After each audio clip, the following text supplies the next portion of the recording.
এই বর্ষাকালে দুপুরবেলায় যদি গরম গরম ভাতের সাথে ইলিশ মাছ না থাকে তাহলে কিন্তু একদমই জমে না। তো আজকে আমি বানাচ্ছি একদম কাঁচা ইলিশের তেল ঝাল, যেটা খুবই অল্প উপকরণ দিয়ে খুব চটজলদি হয়ে যায়।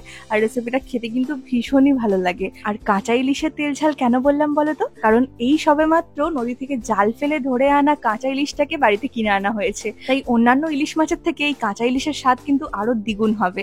তো চলো এবার মাছটাকে আমি এখানে মাখিয়ে নিচ্ছি। তো এখানে আমি একটু হলুদ, একটু নুন, একটু লঙ্কার গুঁড়ো আর একটু সর্ষের তেল দিয়ে মাছটাকে ভালো করে মাখিয়ে নেব। একদম পেটের ডিম ভর্তি ইলিশ, যেটা কিন্তু ভাজা খেতেও ভীষণই ভালো লাগে। তো আমি এখানে মাছটা ম্যারিনেট করে নিয়েছি। এবার একটা মশলা বানাবো। তার জন্য মিক্সিং জারের মধ্যে নিয়ে নিচ্ছি একটু সাদা কালো সর্ষে, তার মধ্যে দিয়ে দেবো কয়েকটা কাঁচা লঙ্কা, দিয়ে দেবো একটু নুন আর দিয়ে দেবো একটু বেশি পরিমাণে জল। এটাকে বেশি পরিমাণে জল দিয়ে একটু পেস্ট করব। তার কারণ এই সর্ষেটাকে আমি একটু চাকনির সাহায্যে ছেঁকে নেব। আর রান্নাতে এক্সট্রা করে জলও ব্যবহার করব না, এই সর্ষের পেস্টটাকেই ব্যবহার করব। তো চাকনির সাহায্যে ছাঁকা হয়ে গেছে। আর এই রান্নাতে না খুব বেশি মশলার প্রয়োজন নেই, শুধু লাগবে এই সর্ষের পেস্টটা আর লাগবে কয়েকটা একটু গুঁড়ো মশলা। যেমন এখানে একটা বাটির মধ্যে আমি নিয়ে নিচ্ছি একটু হলুদ গুঁড়ো, দিয়ে দিচ্ছি একটু সামান্য লঙ্কার গুঁড়ো, দিয়ে দিচ্ছি একটু জিরের গুঁড়ো আর দিয়ে দেবো একটু জল। এবার ভালো করে এই মশলাটাকে মিশিয়ে নিচ্ছি। এই মিশ্রণটা তৈরি হয়ে গেলে এবার একটা প্যানের মধ্যে আমি সর্ষের তেল গরম করে নেব। সর্ষের তেলের মধ্যে দিয়ে দেবো একটু ফোড়নের জন্য কালো জিরে, দিয়ে দেবো কয়েকটা কাঁচা লঙ্কা আর দিয়ে দেবো মশলার মিশ্রণটা। তারপর একটু নাড়াচাড়া করে মশলাটাকে কষিয়ে নেব।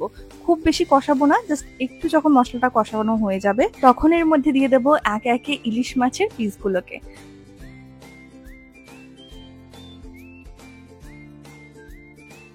মাছগুলো দেওয়ার পর 1 থেকে 2 মিনিট পর আমি একদম আলতো হাতে মাছগুলোকে একটু উল্টে পাল্টে দিচ্ছি।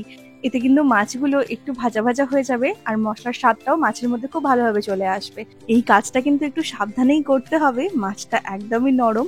এই ক্ষেত্রে কিন্তু ইলিশ মাছটা না যাতে ভেঙে যায়, তাই একটু আলতো হাতেই উল্টে পাল্টে নিচ্ছি। তো আমার এখানে দেখতেই পাচ্ছ মাছটা কিন্তু প্রায় একটু ভাজা ভাজা হয়ে গেছে। এবার এর উপর থেকে দিয়ে দেবো আগে থেকে ছেঁকে নেওয়া সর্ষের পেস্টটা।